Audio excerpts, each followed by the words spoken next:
had hoped to shoot today's video outside. They're working on the deck behind us, and they've got saws and hammers and everything going, so we've got to come upstairs to sort of the front of the house in order to avoid the noise. Good morning. I was interested how long it takes to count up to 1 million. And there's been one person who's actually done it. This guy named Jeremy Harper in 2007 locked himself in his apartment for 16 hours a day and counted up to 1 million to raise money for a charity. And it took him over 3 months to do it. That's a long time. And I think this is one of the big problems with the coronavirus, is that on the one hand, the numbers are so huge, we can't wrap our head around it. And on the other hand, it's an invisible disease. So on the one hand, it's microscopic, and on the other side, it's macroscopic in its impact. And we're rapidly approaching 1 million people dead from this virus around the world. But here we are in the middle of this pandemic, and we didn't choose to be in it. And whether we like it or not, we're thrown into the middle of it. And I'm reminded of the old song by The Doors, Riders on the Storm. Riders on the storm, into this world we're thrown, into this world we're born. Now what's interesting about that is those lines and that idea is not unique to the Doors. They actually get it from Martin Heidegger, who surprisingly has been getting a lot of airtime on this channel so far. One of Heidegger's main ideas is this idea of thrownness, that we are thrown into the world. We didn't choose it, we didn't make it, we find ourselves in it. And the philosopher's job is to try and make sense of this world and how we live and dwell within it. And I think the job of the Christian and the church isn't so much to reject or react to the virus, but it's a question of how we're going to dwell within the situation, how we're going to live within this situation in which we're thrown. How do we react? How do we respond? How do we live within it? Yesterday, my wife and I went out for a bike ride, and we stopped at this little cafe to get some coffee and a snack on the way home. And a guy about 2 tables away from us was pontificating on about how the virus is a total hoax. It's been cooked up by the US military. And in December, they're going to suddenly release the miracle drug that will treat it, and everything will be taken care of. Now, I really should have gotten up and just politely said something to that man, because my wife works as a primary care provider and she deals with people with coronavirus on a daily basis.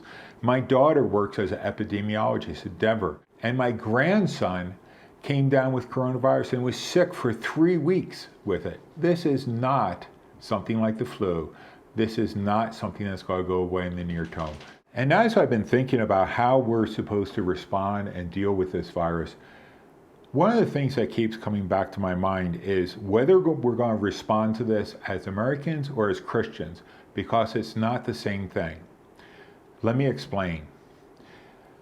Christian freedom is not the same thing as political or national freedom. They're two very, very different things.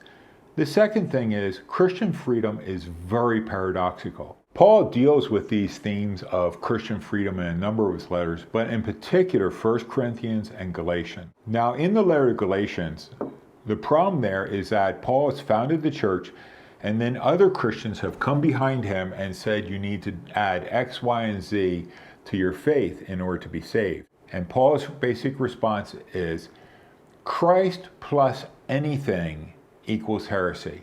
That is not how salvation takes place. It is strictly on the basis of Christ's work on the cross. In the second half of the letter, specifically starting in chapter 5, Paul really dives into this concept of Christian freedom. In chapter 5, verse 1, he says, "It was for freedom that Christ set you free.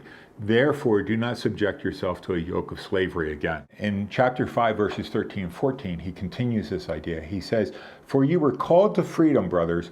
Only do not use your freedom as an opportunity for the flesh, but through love serve one another. For the whole law is fulfilled in one word, you shall love your neighbor as yourself."